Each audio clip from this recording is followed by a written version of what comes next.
Welcome everyone to today's broadcast. My name is Paul. I'm a very happy member of Cocaine Anonymous. I live in Peterhead in Scotland, and I'm really pleased to be joined again by Anthony. Yeah, thank you, Paul. Hi, everybody. My name's Anthony. I'm a grateful recovered addict, and I'm zooming in from Bristol. Brilliant. So welcome to channel. Anyone new, if you're struggling with drug addiction, please check out the other recordings on here. We've got a broadcast on each of the 12 steps. There's 2 on step 1 and 2 on step 2. There's also broadcasts on the ABCs of addiction, the spiritual problem, what we call the spiritual malady, an entire psychic change. There's also about 8 personal stories, so please check those out. During this broadcast, we'll be putting up information about how to get to meetings, both face-to-face and online. If you'd like to reach out for help, or indeed add anything to this broadcast or keep us right, please get involved in the conversation wherever you see this broadcast posted. So without further ado, I'm really pleased you've come along again today, Anthony. And today we're going to be taking a look at Tradition 3, which this illustrated guide. Should I just quickly read Tradition 1 and 2, just for anyone that's new? So Tradition 1, for our common welfare comes first. Personal recovery depends upon CA unity. And then Tradition 2, Anthony, for our group purpose, there is but one ultimate authority, a loving God as he may express himself in our group conscience. Our leaders are but trusted servants. They do not govern. So please check out the previous broadcasts on Tradition 1 and Tradition 2, which is that graphic there. And then today, we are moving on to Tradition 3. So there it is, and I'll make that text a bit bigger in a minute. So there's what? There's kind of 3 and a bit paragraphs, isn't there? How about if you do on the stuff on the left and then I'll do the stuff on the right, Anthony? Yeah, that's fine. Yeah. Brilliant. I'll make the text a bit bigger for us. Okay, Tradition 3. There we go. Oh, sorry. There you go. Yeah, the only requirement for membership, for CA membership, is a desire to stop using.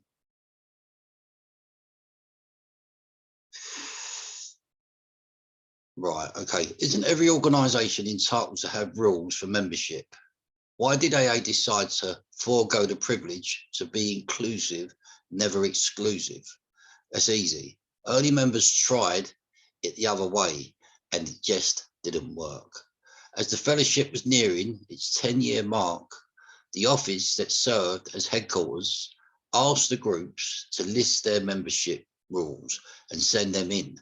Bill W. recalled, if all of these edicts had been in force everywhere at once, it would have been practically impossible for any alcoholic to have ever joined AA. About 9/10 of our oldest and best members could never have got by. So the rule books went out the window and were replaced by one uncomplicated sentence, Tradition 3. But somebody may ask, isn't this tradition itself a rule? It does state one requirement for membership. Let's read it again and ask another question. Who determines whether or not newcomers qualify? Whether they do want to stop drinking? Obviously, nobody except the newcomers themselves. Everybody else simply has to take their word for it. In fact, they don't even have to say it aloud. And that's fortunate for many of us who arrived at AA with only a half-hearted desire to stay sober. We are alive because the AA road stayed open to us. Okay, over to you, Paul. The problem faced by this tradition isn't just past AA history. It keeps coming up. For instance, when a group debates whether to exclude alcoholics who have problems other than alcohol or have differing lifestyles. The tradition mentions no such additional requirements. No demand that prospective members must not have a history of drug abuse, a certain lifestyle, or an institutional background. All alcoholics are welcome. What about the group that seems to impose extra requirements beyond a desire to stop drinking? This might be a special interest group or a collection of groups in which, for example, each member must be a physician or a young person or a man or a woman or a priest or a law enforcement officer.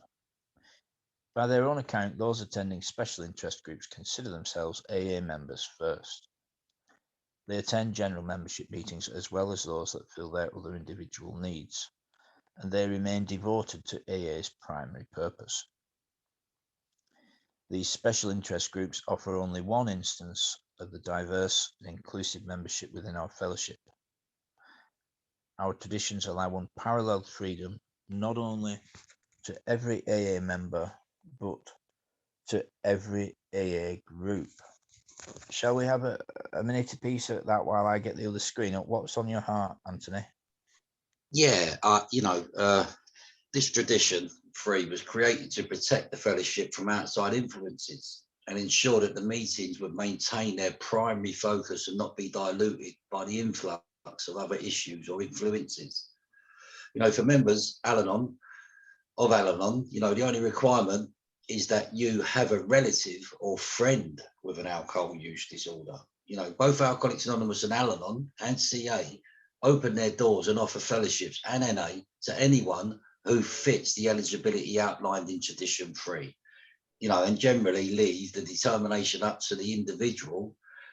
Basically, those who attend these 12-step meetings either feel a sense of belonging, because I know I did when the only requirement for membership was a desire, and they do not move on. Some old timers today believe that the fellowship has in fact been, kind of diluted to the exclusion of those who are primarily dealing with issues other than problems with alcohol, such as drug abuse. But this is where the other fellowships were implemented, and this is where, we are today with Cocaine Anonymous. So I believe that this tradition, it's a fantastic tradition because it keeps it all inclusive and not exclusive. The only requirement for membership is a desire. And when I first read that Tradition 3, I thought, wow. So I was qualifying myself. That admission had to come from myself, and it was such a relief to know that. Do you know what I'm saying, Paul? All right, so we'll get on. Oh, absolutely. Welcome to all. Anyone's welcome. So, I'm happy to forfeit my minute waffling until afterwards, Anthony. So let's get straight into it. And I agree wholeheartedly with what you said. It's very important, welcoming, and, it's very encouraging and inspiring and assuring to the newcomer, isn't it? Right. Now, who's going to go first? Shall I do a page, Anthony? Roughly a page each. Is that all right? Yeah. You start us off. Yeah. Right. Tradition 3, the only requirement for AACA NA membership is a desire to stop drinking. This tradition is packed with meaning. For AA is really saying, I'll just read it as is, Anthony, but look, I'm not a spokesman for CAA or NA, and I just speak freely, Anthony. The 12 steps and the 12 traditions are identical for all three. There's very minor differences in step 1, but the steps and the traditions are the same, and everything's by the grace of God. So I'm very thankful to be here, and always great to hear you, my brother. So let's get straight to it. I'm just going to read it as is. But of course, Tradition 3 could easily read, the only requirement for CA membership is a desire to stop using. This tradition is packed with meaning, for AA is really saying to every serious drinker, you are an AA member if you say so. You can declare yourself in. Nobody can keep you out. No matter who you are, no matter how low you've gone, no matter how grave your emotional complications, even your crimes, we still cannot deny you AA. We don't want to keep you out. We aren't a bit afraid you'll harm us, never mind how twisted or violent you may be. We just want to be sure that you get the same great chance for sobriety that we've had. So you are an AA member the minute you declare yourself. To establish this principle of membership took years of harrowing experience. In our early time, nothing seemed so fragile, so easily breakable as an AA group. Hardly an alcoholic we approached paid any attention. Most of those who did join us were like flickering candles in a windstorm. Time after time, their uncertain flames blew out and could not be relighted. Our unspoken constant thought was which of us may be next. A member gives us a vivid glimpse of those days. At one time, he says, every AA group had many membership rules. Everybody was scared witless that something or somebody would capsize the boat and dump us all back into the drink. Our foundation office asked each group to send in its list of protective regulations. The total list was a mile long. If all those rules had been in effect everywhere, nobody could have possibly joined AA at all. So great was the sum of our anxiety and fear. We were resolved to admit nobody to AA, but that hypothetical class of people we termed pure alcoholics, except for the guzzling and the unfortunate results thereof, there could have no other complications. So beggars, tramps, asylum inmates, prisoners, queers, plain crackpots and fallen women were definitely out. Yes, sir, we'd cater only to pure and respectable alcoholics. Any other would surely destroy us. Besides, we took in those odd ones. If we took in them odd ones, what would decent people say about us? We'd build a fine mess fence around AA. Maybe this sounds comical now. Maybe you think we old timers were pretty intolerant, but I can tell you there was nothing funny about the situation then. We were grim because we felt our lives and homes were threatened, and that was no laughing matter. Intolerant, you say? Well, we were frightened. Naturally, we began to act like most everybody does when afraid. After all, isn't fear the true basis of intolerance? Yes, we were intolerant. How could we then guess that all those fears were to prove groundless? How could we know that thousands of these sometimes frightening people were to make astonishing recoveries and become our greatest workers and intimate friends? Was it credible that AA was to have a divorce rate far lower than average? Could we then foresee that troublesome people were to become our principal teachers of patience and tolerance? Could any then imagine a society which would include every conceivable kind of character and cut across every barrier of race, creed, politics, and language with ease? Why did AA finally drop all its membership regulations? Why did we leave it to each newcomer to decide himself whether he was an alcoholic and whether he should join us? Why did we dare to say, contrary to the experience of society and government everywhere, that we would neither punish nor deprive any AA of membership, that we must never compel anyone to pay anything, believe anything, or conform to anything? The answer now seen in Tradition 3 was simplicity itself. The last experience taught us that to take away any alcoholic's full chance was sometimes to pronounce his death sentence, and often to condemn him to endless misery. Who dared to be judge, jury, and executioner of his own sick brother? As group after group saw these possibilities, they finally abandoned all membership regulations. One dramatic experience after another clinched this determination, until it became our universal tradition. Here are two examples. On the AA calendar, it was year 2. In that time, nothing could be seen but two struggling, nameless groups of alcoholics trying to hold their faces up to the light. Over to you, Anthony.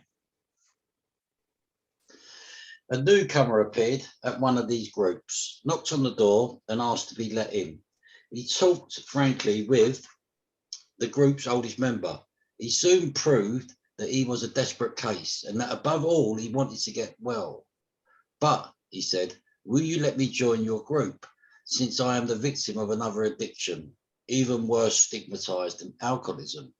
You may not want me among you, or will you? There was a dilemma. What should the group do? The oldest member summoned two others and in confidence laid the explosive facts in their laps. Said he, well, what about it? If we turn this man away, he'll soon die. If we allow him in, only God knows what trouble he'll brew. What shall the answer be? Yes or no?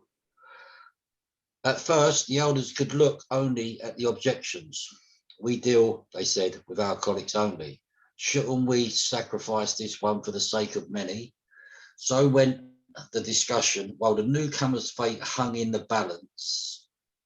Then one of the three spoke in a very different voice. What we are really afraid of, he said, is our reputation. We are much more afraid of what people might say than the trouble this strange alcoholic might bring. As we've been talking, 5 short words have been running through my mind. Something keeps repeating to me, what would the master do? Not another word was said. What more indeed could be said? Overjoyed, the newcomer plunged into the 12th step work. Tirelessly, he laid AA's message before scores of people. Since this was a very early group, those scores have since multiplied themselves into thousands. Never did he trouble anyone with his other difficulty. AA had taken its first step in the formation of Tradition 3. Over to you, Paul. Thank you. Not long after, the man with the double stigma knocked for admission.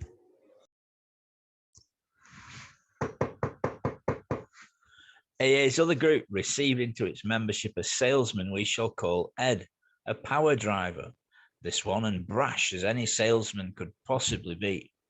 He had at least an idea a minute on how to improve AA. These ideas he sold to fellow members with the same burning enthusiasm with which he distributed automobile polish. But he had one idea that wasn't so saleable. Ed was an atheist. His pet obsession was that AA could get along better without its God nonsense. He browbeat everybody, and everybody expected that he'd soon get drunk. For at the time, you see, AA was on the pious side. There must be a heavy penalty, it was thought, for blasphemy. Distressingly enough, Ed proceeded to stay sober. At length, the time came for him to speak in a meeting. We shivered, for we knew what was coming. He paid a fine tribute to the fellowship.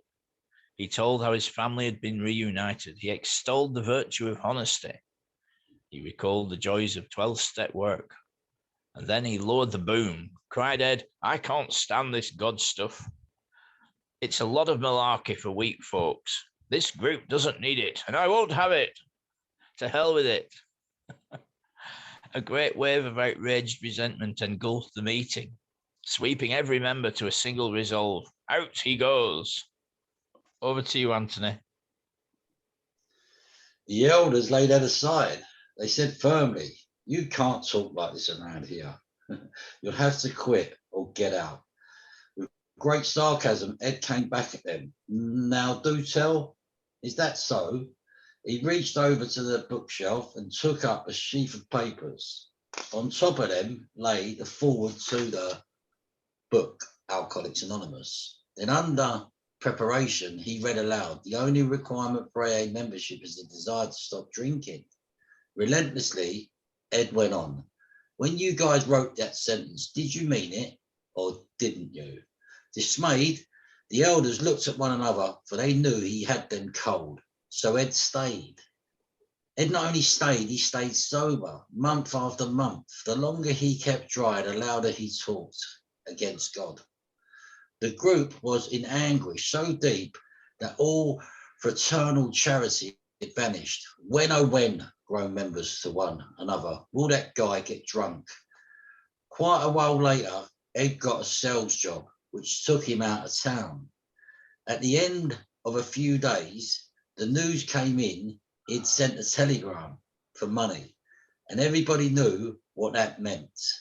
That he got on the phone, then he got on the phone. In those days, we'd go anywhere on a 12-step job, no matter how unpromising. But this time, nobody stirred. Leave him alone. Let him try it by himself for once. Maybe he'll learn his lesson. About 2 weeks later, Ed stole by night into an AA member's house and, unknown to the family, went to bed. Daylight found the master of the house and another friend drinking their morning coffee. A noise was heard on the stairs. To their consternation, Ed appeared. A quizzical smile on his lips, he said, "Have you fellas had your morning meditation?" Then quickly sensed that he was quite in earnest. In fragments, his story came out. Over to you, Paul. In a neighbouring state, Ed had holed up in a cheap hotel. After all his pleas for help had been rebuffed, these words rang in his fevered mind. "They have deserted me. I've been deserted by my own kind. This is the end." Nothing is left. As he tossed on his bed, his hand brushed the bureau nearby, touching a book. Opening the book, he read it was a Gideon Bible. Ed never confided any more of what he saw and felt in that hotel room. It was the year 1938. He has not had a drink since. Nowadays, when old-timers who know Ed foregather, they exclaim, "What if we'd actually succeeded in throwing Ed out for blasphemy? What would have happened to him and all the others he later helped?" So the hand of Providence early gave us a sign that any alcoholic is a member of our society when he or she says so.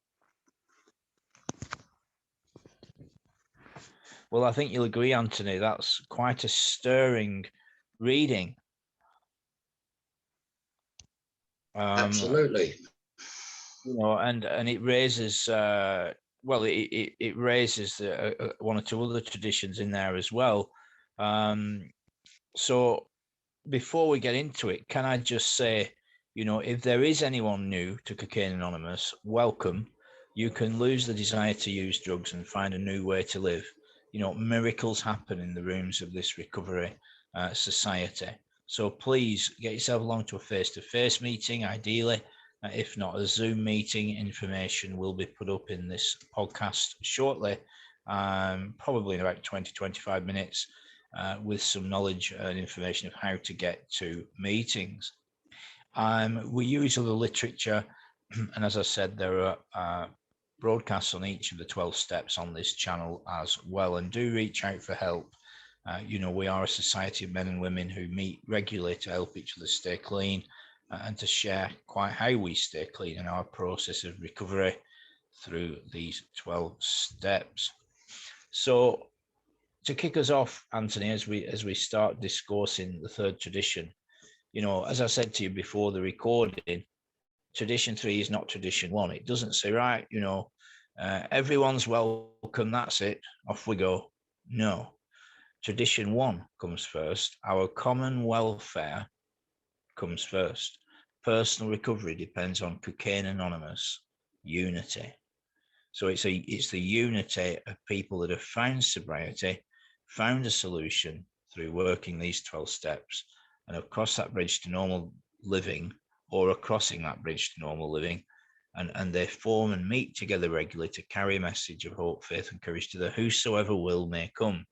And then the second tradition is under the supreme authority of God. For our group purpose, there is but one supreme authority, a loving God as he may express himself in our group consciousness. Our leaders are but trusted servants. They do not govern. And then you come to tradition 3. The only requirement for AA membership, CA membership, is a desire to stop using. And who can measure desire? You know, and so I think that's all I'd like to say just now. I'd like to hand it over to you, Anthony. That's a great ending. I like that. Who can measure desire? There's only one who can measure desire, I believe, and that's God, the desire of the heart.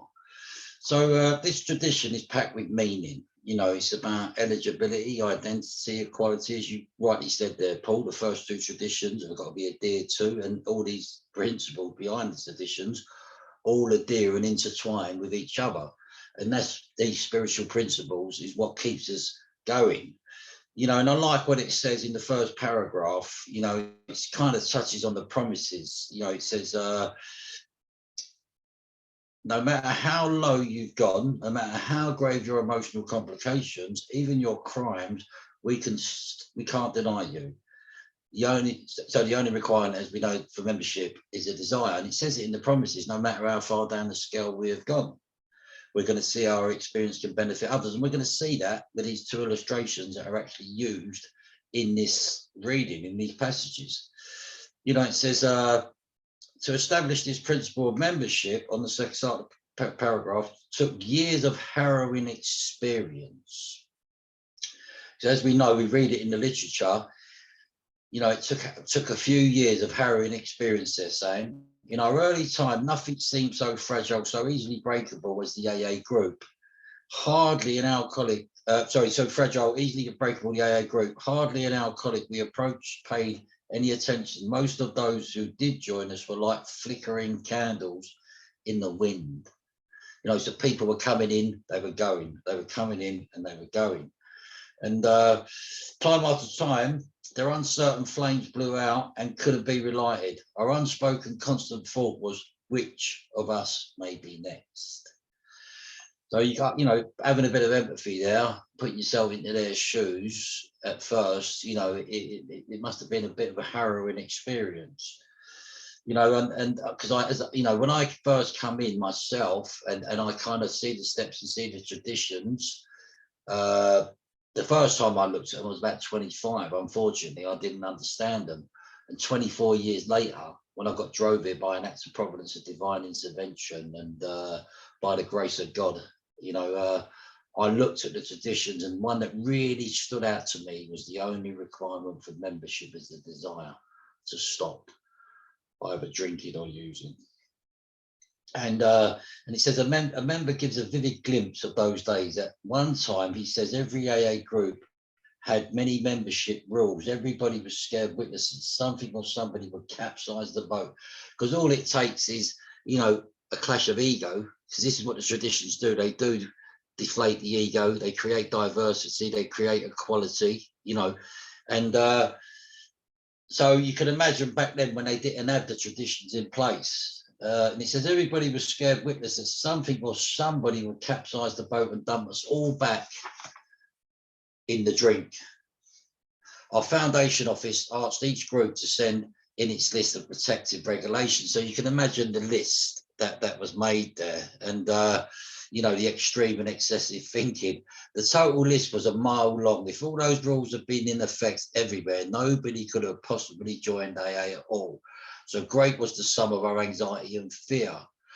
We were resolved to admit nobody to AA but the hypothetical class of people we termed as pure alcoholics. So at first, obviously, you know, they were trying to classify it, and but eventually God had other ideas, I believe, because, you know, it went, because it says, and then they realised, except for the guzzling and the unfortunate results thereof, there could have no other complications. The beggars, tramps, asylum inmates, prisoners, queers, plain crackpots and fallen women were definitely out. Yes, sir, we'd cater only for pure and respectable alcoholics. Any others would surely destroy us. Besides, we took in those old ones, besides, we took in them old ones, what decent people would say about us. So they were kind of, you know, it was trial and error. But at first, it was, you know, they were trying to make it an exclusive club, so to speak. I'll pass it back over to you now. Yeah, I mean, the Master, the Lord Jesus Christ, is referred to in this tradition. You know, welcomed everyone, whosoever will may come. You know, that's the principle. Anyone may come, and everyone is welcome. You know, and I think it's good, Anthony, that we're kind of going through it chapter by chapter, and it, you know, it says here, or rather, page by page. And that is the bottom line. And it's very important that the AA members know that they're equal members, because it's a good job that Ed knew that. As we'll read further on, as we've already read, Ed quoted the tradition to them. When they were thinking to put him out, he said, well, did you not say that the only requirements, everyone's welcome, is to decide to stop drinking? Oh, yes, we did. Did you mean it? Yes. Oh, well, that's that. He knew the tradition. So it's very important we share the knowledge of these traditions with all members, and it's proper that it's very simple, I think, Anthony, to have a simple grasp of the steps, traditions and concepts. And I think it's very empowering for persons to know these things, and as we've said before, newcomers and people that are perhaps spiritually challenged, or they only get as far as saying, oh, the traditions. Yeah, what about the traditions? Well, the traditions. Well, look into them. Here they are in the 12 and 12. Study them. There's a plethora of information. Narcotics Anonymous produces a book that has much more information on the traditions. There's traditions workshops. There's men, you and I know, Cameron F., for example, over in Canada, and others talk extensively and thoroughly about the traditions. There's lots of information available. If anyone wants more information, reach out to us in the chat below this broadcast, and we'll get some of those links to you. So I think it's really important, you're a member if you say you are, and you're equal in a healthy group that is spiritually conducive to recovery. Yes, we have a format. All meetings have a format. Yes, there'll be someone chairing the meeting. There might be a treasurer. There'll be home group members, but everyone is welcome. And it's a great principle. I think it's almost like the brotherhood of mankind, Anthony. And as it say, it took years of harrowing experience. And I think I'll just comment briefly. I have to say, I'm not the biggest fan of special interest groups. It's just my opinion, of course. Like male-only groups or female-only groups, or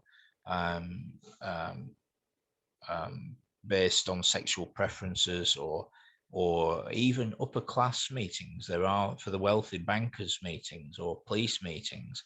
I'm just not over keen, because as far as I'm concerned, Anthony, it's in clear contravention to tradition 3.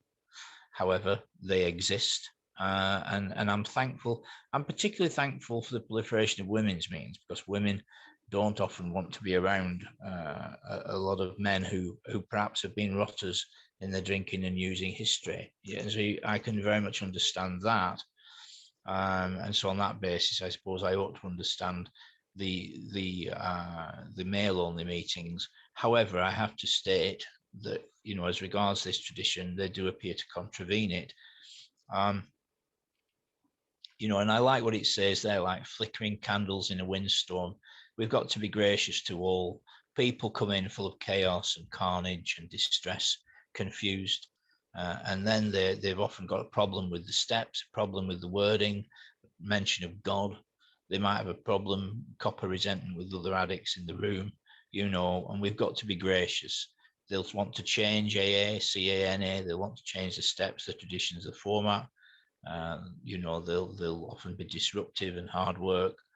And yet over a period of time, the miracle happens, doesn't it, Anthony? We see them change. We see them transform. And the miracles of recovery happen. Over to you. Yeah, totally. I mean, when I first arrived at the doors of an AA meeting, I had little or any feeling around self-worth, that common problem, that common, and I was filled with guilt over the sins of omission and commission. It was comforting to know that I was welcome, no matter what walk of life you're from. Steerage to captain's table. The only requirement for membership is a desire. No matter where you're from or what walk of life or what race, creed or colour you are, and then what that kind of done from my experience, it kind of started to regain, self-respect. And then the journey began, to start becoming productive and rejoining society as a whole, and when you start realizing that the only requirement for membership is a desire to, and that can adhere not just to the fellowship, it can adhere to other things, applying for jobs, becoming parts of other community, family, work, ethics. These traditions can be adhered to. And I like the first illustration, the first example, and what he said. He said, at first, he says, at first the elders could look only at the objections because they were looking at it from an objective perspective. We deal, they said, with alcoholics only. Shouldn't we sacrifice this one for the sake of many? So went the discussion while the newcomer's fate hung in the balance. And you just touched on it. And then a bit further down, he says, as we've been talking, in 5 short words have been remaining through my mind. Something keeps repeating, what would the master do? And the master is the Lord and Savior, Jesus Christ. He come to serve and not be served. So, and then it tells us how he actually went on, this guy, to help loads of other people. Overjoyed, the newcomer plunged into 12-step work. Tirelessly, he laid the AA message before scores of people. Since this was a very early group, these scores have since multiplied themselves into thousands. Never did he trouble. Freely you have received, freely give.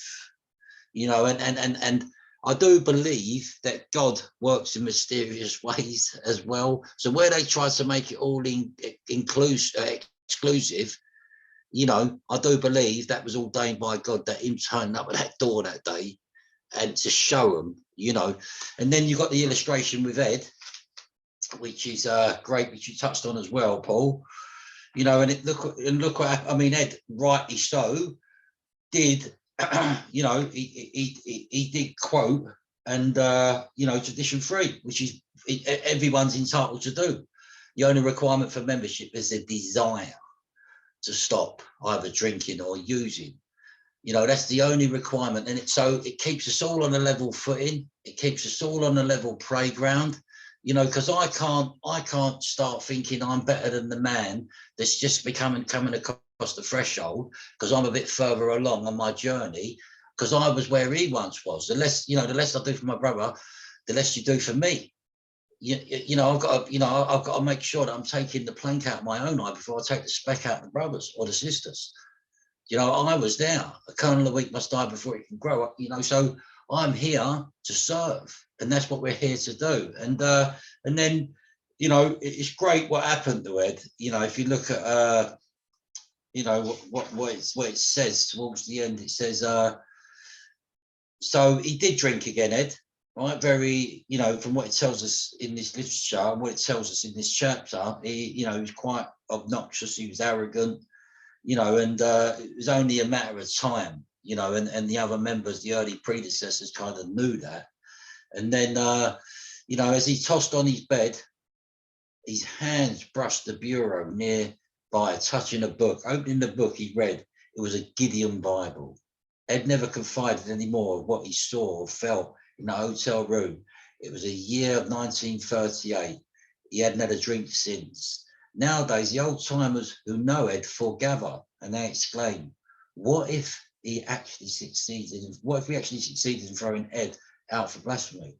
What would have happened to him?" So we're only responsible for the effort. God's responsible for the outcome, I believe. Yeah. And, he says, what would have happened to him and all the others he later helped? So the hand of providence early gave us a sign that any alcoholic is a member of our society when he says so. Because, I do believe in typology, and I do believe that, the fellowships are a bunch of all sorts, and there's power in identification, and you might be able to help someone better than I could help some other individual, and I might be able to help another individual possibly more than what you could. Do you understand what I'm saying? And but we've got clear-cut direction on what we need to be doing through the steps, through the traditions, through the concepts, you know, the 36 principles. But this tradition, the owner requirement for membership, and as you rightly said, so, you know, people need to, even if you ain't got no cognizance into it, it can capture you straight away. The only requirement for membership is a desire. So the trajectory of it is that all you've got to do is have a desire. And as long as you've got a desire and follow the trajectory of the steps and start taking some action with some of the sign with the facts, and then move into the traditions, you can start becoming a member of either CA, AA, and you can recover from a seamlessly hopeless state of mind and body. Go on, over to you, Paul. You know, absolutely. Yeah, I mean, you know, many thoughts go through my heart and mind, Anthony, as I listen to you. And I think the thing is to, you know, well, look, the steps are about getting people connected to God as quickly as possible. That's what the steps are about. And when I say God, I mean the creator, you know, the king of eternity, the sovereign of the universe. That's clearly who's in view in the literature, you know. But persons can recover of any belief system. Absolutely they can, and they're absolutely welcome, and they're absolutely equal in 12-step recovery meetings. That's the principle.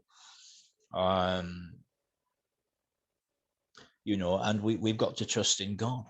You know, you said it a minute ago, you know, we do our best and God does the rest, or words to that effect. You didn't say that sentence, you know, and there's a lot of help available, and having faith and trust is a vital part of step 2. You know, we came to believe that a power greater than ourselves could restore us to sanity, and the group can always be restored to sanity. You know, we know how the steps work, the program of recovery works, and we know how the group works. You know, we know. And we don't need to be fear-based. You know, everyone's welcome, everyone has a say. And then it talks here about excluding certain persons. And of course, that is what, that principle there is ultimately what led to the formation of Narcotics Anonymous, which is a phenomenally growing fellowship. And I've spent a lot of time in NA myself, and it's a wonderful, wonderful fellowship. And I'm now reasonably active in Cocaine Anonymous, which is also a wonderful fellowship. It's very interesting because the origins of CA, the thinking was they wanted an AA meeting for drug addicts. It is very interesting because NA was already quite prolific at the time in the early 80s, particularly in America it was, not in Britain. And then, of course, AA members that were drug addicts as well. Well, alcohol is a drug, but were addicted other than alcohol, you know, to alcohol. They wanted an AA meeting for drug addicts, and hence was born Cocaine Anonymous in 1982. And we've got friends of this channel that were around then. A friend of mine with 41 years of continuous sobriety, Jennifer R. from New York, Costa Rica. She's got 3 broadcasts on this channel, and the latest one was a 41-year anniversary of continuous sobriety. So please check out those recordings if you want. There's one on the history and growth of CA as well. But this business of all inclusive, you know, we're all inclusive. That's the reality. And as you say, beggars, tramps, asylum inmates, prisoners, queers, plain crackpots, and fallen women. You know, the reality is a lot of people come in with mental problems, financial problems, spiritual problems, emotional problems.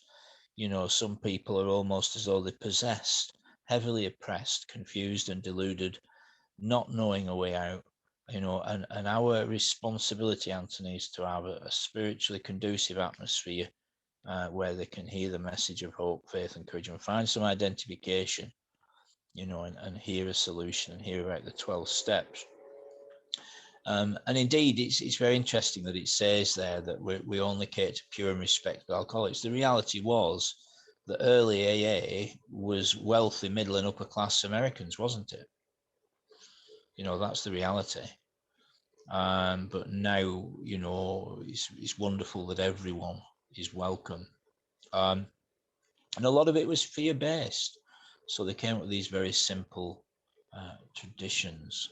So I'm kind of following through the reading where you got up to, Anthony, and then I'll let you back in. But, you know, it's interesting. I think what I'll just mention briefly is everyone has something to contribute. I can remember, goodness me, some time ago, a group conscience, and one or two of the older members were getting a bit het up, and there was one person there that was drunk.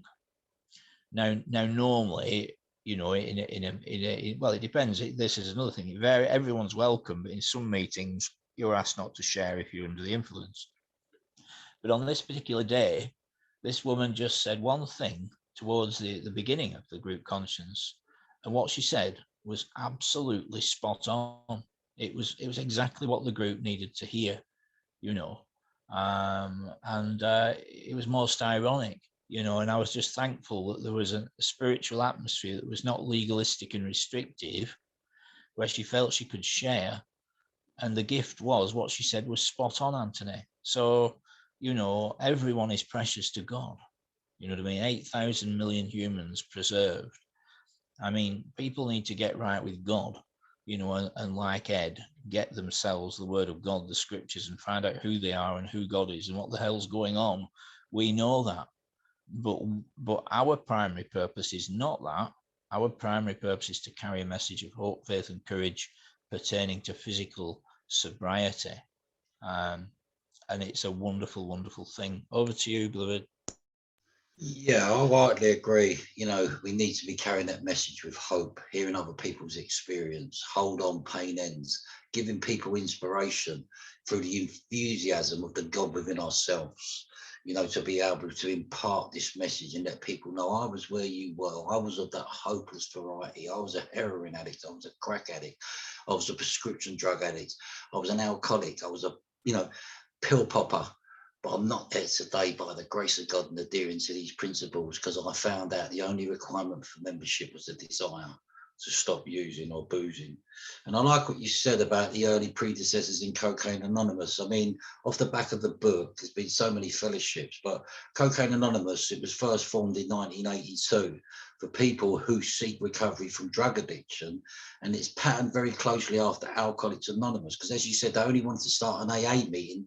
And I think they called their first meeting the Whatever Club. I kind of learned. And it says it is patterned very closely after Alcoholics Anonymous. Although two groups are unaffiliated, while many CA members have been addicted to cocaine, crack, speed, or similar substances, CA accepts all whose desire freedom from cocaine. The first step was made non-specific.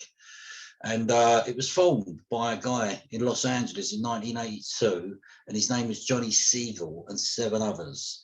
Siegel worked in the film industry and saw a number of people who had difficulty finding help for anyone knowledgeable about the special difficulties presented by cocaine addiction.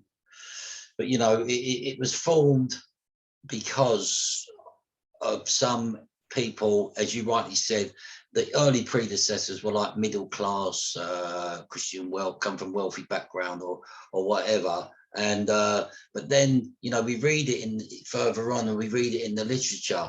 Some of them had to hit bottom a bit more till they realized that they were just alcoholics, chronic alcoholics, you know, and then that's when they kind of realized, you know, as we know, I do believe that, you know, when Bill W. met Bob, you know, he was 6 months in, he was just about to have a drink, and he had an act of providence, he had a divine intervention.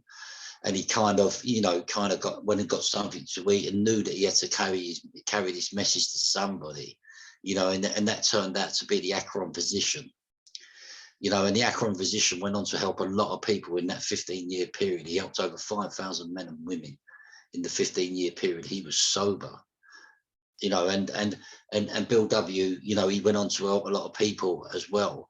You know, but this tradition, you know, the way these traditions were structured, and they were brought into the First World Conference there, because it was, you know, a band of ego-driven, you know, it talks about it in the literature. It talks about ego-driven. So we got to be very careful, because we all wrestle with the defects, the character, the pride, the ego, the self manifested into various ways, that corroding thread of fear, and that's what they were really feared up. You know, the distorted ego, the distorted personality from that manifest that selfish and self-centered fear. But when they were presented with the first illustration example of the drug addict, you know, and he went on to help scores of people. You know, God works in mysterious ways. And then we get Ed, who was an atheist, you know, and it just showed how powerful God really is. You know, and I'm not an advocate for Cocaine Anonymous or Alcoholics Anonymous. My experience is when I got that act of providence, when I got that divine intervention from my own experience, and I see others and it working in others as well, and I realized that, you know, this diversity and equalities, it talks about there is a solution as well. Steerage to captain's table. You think of the Titanic, and from steerage to captain's table, the classifications. But when that ship was sinking, everybody was on a level footing. The only requirement for membership was, you know, to help and get saved. You know, and this is the same thing. The only requirement for membership is the desire. You know, and that desire has to come from the individual, you know, but we cannot exclude anybody. It don't matter what walk of life, what race, creed, colour you are. The only requirement for membership, or whatever drug or drink or whatever you've ever used, the only requirement for membership is the desire, you know. And I'll end that back with you, Paul. You know, I'm just looking here at the forward to the first edition in the big book, which is actually called Alcoholics Anonymous. At the bottom of page XIII, which is 13 in the Roman numerals, we are not an organization in a conventional sense. Then over the page of the word, there are no fees or dues whatsoever. The only requirement for membership is a honest desire to stop drinking. We're not allied with any particular faith, sect, or denomination, nor do we oppose anyone. We simply wish to be helpful to those who are afflicted. So it's very interesting that they're back in the late 30s. There it is. Tradition 3 was already in print, as was non-affiliation, which is one of the other traditions. You know, so basically a 12-step group is a fully self-supporting, fully autonomous, without any affiliation to any outside entity or group. It's equal members, have no opinion on outside issues. We are a group that has one primary purpose, Anthony, to carry its message to the still suffering addicts. So that is what the group is. And yeah, I mean, I already mentioned Ed earlier, and I've seen many similar to Ed come in and seen the transformation. You've just got to put up with them in the early days and love them till they can love themselves. And, you know, in my experience, most of them realize, you know, the power of the creator at work. For me, conscious contact begins before they start step 1. You know, conscious contact is very much at work in step 1 when a man or a woman gets honest about their consequences, their unmanageability, the realities of their addiction. That's where the conscious contact begins. And then obviously through all the steps, they begin to see eventually that the creator's been at work all along, and everything's by grace. But until they realize that, you know, they're often full of rebellion and resistance and confusion and arrogance, you know. In my experience, most persons that profess atheism, it's just sort of pride and arrogance because they're not sure. They don't really know, you know, so they arrogantly assert the position. Most people have the notion of God deep within, you know, and a little bit of humility and self-seeking. They realize their value before God. And of course, many times it turns out to be a blessing that God is able to reveal our self-worth to us, Anthony, whilst hiding pride and arrogance from us. And it's a process, isn't it? A process of understanding. And what a wonderful thing, though, that Ed was knowledgeable. But you see the purposes of God through everything, you know. Life's sometimes like a tapestry, a beautiful ancient tapestry. From the front, it's absolutely perfect and beautiful. But if you go around the back, you see all little bits of straggly wool sticking out, and it doesn't seem to make sense at all. And we've just got to have faith and trust, which we use in step 2 as we grow in our recovery. And so we see groups grow over a period of time, don't we? And of course, Ed finally found the scriptures and found long-term sobriety. It's a wonderful, wonderful part of the book. So the hand of providence early gave us a sign that any alcoholic is a member of our society when he says so. You know, we're coming towards the end of today's recording. Anthony, we've perhaps got 10 minutes or so left. So over to you.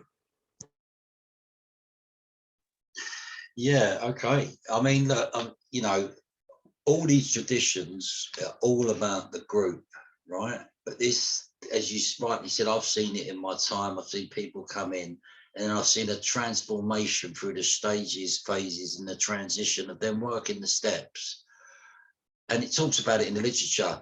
People notice the difference in the newcomer before they do themselves. So I remember people saying to me, you've changed. And I couldn't actually see it within myself at that time, you know, and but then, you know, reflecting back on hindsight, which is a great science, you know, we're gifted with hindsight, not foresight, but we're gifted with hindsight and ingenuity and stuff like that. And basically looking back, you know, I can see a big change from where, you know, I was.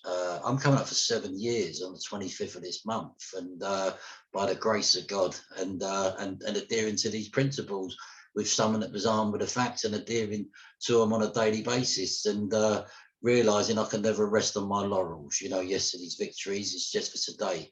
But anybody new listening to this podcast, you know, or anybody fortunate enough to get back from a relapse, or anybody who could be backsliding or drifting, you know, through the ego, wanting to separate you, you know, if you just start getting involved with a group, you know, and putting some action in around this stuff, you know, your life will start changing within your home, within your occupation, within your community, and within your fellowship.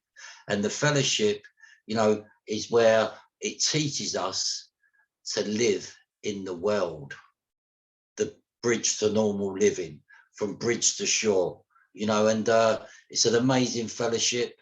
You know, the 12-step program is an amazing fellowship, you know, and if you just get involved with the unity, the service, recovery, you know, work the steps, you know, and your life will change. You will have an entire psychic change, because that's been my experience, and I'm talking from my experience. And you know, it was just, when I think back today, and I first see this tradition, the only requirement for membership is a desire, and it caught my eye. And I'd add the act of providence. You know, I got drove here by circumstance, not by virtue. I didn't come in here singing and dancing, you know, and I always use this analogy. You take the drink and the drug out of me, I'm like a block of ice. I need to uncover, discover, and recover. I need to hurt. I need to heal. I need to help. I need to trust God. I need to clean house. I need to help others. I need to chip away until I can find the real me. And by working these steps, adhering to these traditions, you know, I start finding out who I am. I start finding out who the real me is.